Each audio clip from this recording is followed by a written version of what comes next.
बच्चों, आप लोगों के जो 20 क्वेश्चन हैं एमसीक्यूज़ के, उसके आंसर मैं अभी आप लोगों को बता रही हूँ, जो कि आपके प्री बोर्ड एग्ज़ाम में पेपर आया था उसका ये हल है। और मुझे ऐसा लग रहा है कि इसमें बहुत सारे क्वेश्चंस जो हैं वो आपके एग्ज़ाम में ज़रूर पूछे जाएंगे। पहला क्वेश्चन है, महात्मा गांधी भारत कब लौटे थे? इसमें ऑप्शन है फरवरी 15, जनवरी 15, मार्च 15, अप्रैल 15। तो महात्मा गांधी जी 9 जनवरी 1915 को भारत वापस लौटे थे। दूसरा क्वेश्चन है कि असहयोग आंदोलन स्थगित करने का क्या कारण था? जलियांवाला बाग हत्याकांड, खिलाफत आंदोलन, रोलेट एक्ट, चौरी चौरा घटना। तो इसमें याद रखिएगा चौरी चौरा की घटना ये है। चौरी चौरा की घटना की वजह से महात्मा गांधी जी को हिंसा की ओर मुड़ते हुए देख करके उन्होंने अपने सिद्धांतों से समझौता नहीं किया और असहयोग आंदोलन उन्होंने वापस। फिर है, आर्थिक मंदी का प्रथम कारण क्या था? तो अधिक उत्पादन, मांग कम अधिक उत्पादन के कारण जो है आर्थिक मंदी आई थी। इसमें हालांकि ऑप्शन है अत्यधिक निवेश, बैंकों का निजीकरण, उद्योगों की संख्या में वृद्धि। तो इनमें से कृषि क्षेत्र में अधिक उत्पादन यही होगा। ब्रिटेन वुड्स नामक संस्था कहाँ स्थित है? बच्चों, मैं सोच रही हूँ चारों ऑप्शन बताऊंगी तो बहुत टाइम हो जाएगा। पेपर आप सभी के पास होगा प्री बोर्ड का, तो आप उससे मैच कर लीजिएगा।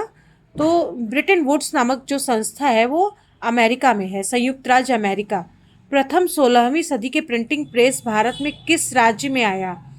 गोवा में आया। सबसे पहले प्रिंटिंग प्रेस जो है वो गोवा में आया। आप ये याद रखिए, गोवा में पुर्तगालियों की संख्या ज़्यादा थी। फिर है, हिंदी के अतिरिक्त संविधान में कितनी भाषाएं हैं? तो कुल 22 भाषाएं हैं। यहाँ पे पूछा है कि हिंदी के अतिरिक्त कौन सी है, तो हिंदी के अतिरिक्त 21 भाषाएं होंगी। आप लोग याद रखिएगा, ये सब बहुत ही इंपॉर्टेंट क्वेश्चन है। फिर है, निम्नलिखित देशों में कहाँ संघात्मक शासन नहीं है? इसमें ऑप्शन है भारत, संयुक्त राज्य अमेरिका, श्रीलंका और बेल्जियम।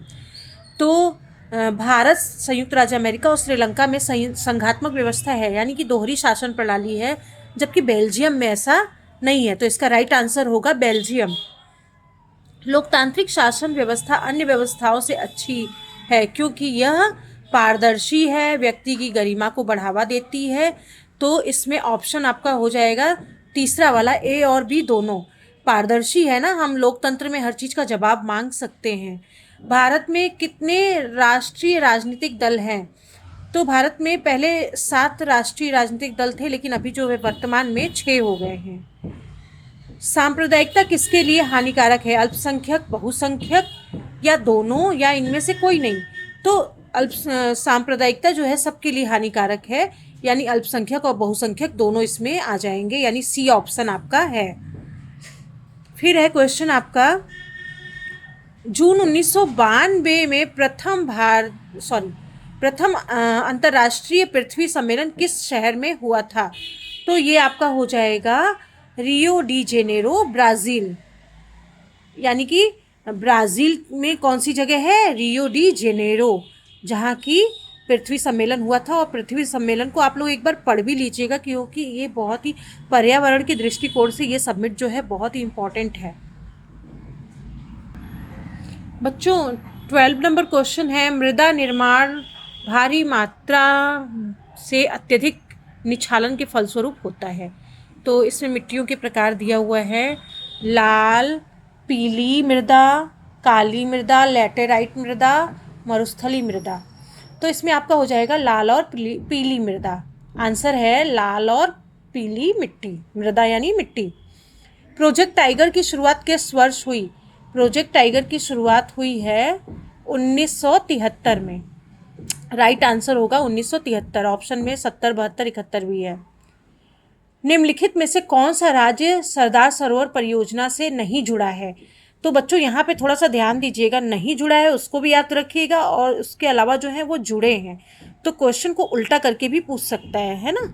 तो इसलिए आप ये तीनों को एक कर दीजिए, यानी महाराष्ट्र, मध्य प्रदेश और गुजरात, ये तीनों जुड़े हुए हैं और उत्तर प्रदेश नहीं जुड़ा हुआ है। तो इसमें केवल ऑप्शन को ना देखिएगा, इसमें ये देखिएगा कि कौन जुड़ा है कौन नहीं जुड़ा है, दोनों को याद रखिएगा। क्वेश्चन उल्टा करके भी पूछ सकता है कि इनमें से कौन सा सरदार सरोवर परियोजना से जुड़ा हुआ है। स्वर्णिम चतुर्भुज परियोजना, जो कि मैंने अभी अभी अपने क्लास में पढ़ाया था, ये पूरब से पश्चिम और उत्तर से दक्षिण जो है गलियारा बनाया गया है, जो कि सड़क परिवहन के लिए है।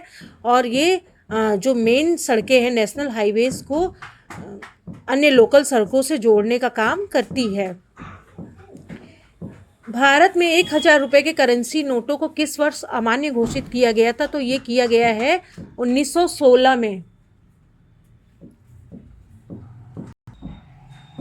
फिर है मानव विकास रिपोर्ट किस संस्था के द्वारा प्रकाशित की जाती है? UNO, UNESCO, EU, UNDP. तो यहाँ पे हो जाएगा यूएनडीपी। और बच्चों इन चारों का आप लोग फुल फॉर्म भी तैयार कर लीजिएगा, हो सकता है किसी न किसी रूप में ये आपसे पूछा जाए, ये इम्पॉर्टेंट है काफ़ी। फिर आपका क्वेश्चन है राष्ट्रीय ग्रामीण गारंटी अधिनियम किस वर्ष लागू किया गया था? इसको आप याद रखिए, ये जो है 2005 में लागू किया गया था। फिर आ जाता है एक वस्तु अधिकांश प्राकृतिक प्रक्रिया से उत्पादन किस क्षेत्रक की गतिविधि है? जैसे क्षेत्र को डिवाइड किया गया है ना, प्राथमिक, द्वितीयक, तृतीयक, तो ये प्राथमिक जितना भी रॉ मटेरियल में आता है, यानी प्राकृतिक ही रॉ मटेरियल में हमेशा प्राकृतिक चीज़ें ही आती हैं, तो इस आधार पे भी आप इस चीज़ को और भी जगहों पे अप्लाई कर सकते हैं। तो यहाँ पे हो जाएगा प्राथमिक। उदारीकरण है सरकार का लोगों के प्रति उदार नजरिया, सरकार द्वारा अवरोधों या प्रतिबंधों को हटाने की प्रक्रिया, अंतर्राष्ट्रीय संबंधों से उदारता, उधार देना, इनमें से क्या होगा? तो इसमें से राइट आंसर होगा सरकार द्वारा अवरोधों या प्रतिबंधों को हटाने की प्रक्रिया। ये है उदारवाद, क्योंकि उदारवाद यानी कि पूंजीवाद। इस बात को आप लोग याद रखिए। अभी आप अगर आप पॉलिटिकल साइंस लेंगे, सिविक्स लेंगे, तो आप 11th में इसको पढ़ेंगे कि पूंजीवाद को ही कहीं ना कहीं उदारवाद कहा जाता है, क्योंकि ये जो पूंजी का निवेश होता है कोई भी देश किसी भी देश में कर सकते हैं। तो बच्चों आप ये MCQs क्वेश्चन जो है इसको बार बार रिवीजन कर लीजिए। ये क्वेश्चन काफ़ी इंपॉर्टेंट लग रहे हैं और अभी अभी प्री बोर्ड में आया है, तो हो सकता है कि इससे कुछ आपके पेपर में टच करे, डायरेक्ट इनडायरेक्ट, जैसे भी आप इसको पढ़ेंगे तो आपको इसका लाभ ज़रूर मिलेगा। इस वीडियो को आप कई बार देखें और इसको तैयार करें। इसी के साथ अभी मैं आपको जो है अगला ये तो MCQs रहा, अभी मैं अति लघु, लघु सभी को सॉल्व कर करके देती जाऊंगी, तब तक आप इसको पढ़ते रहिए।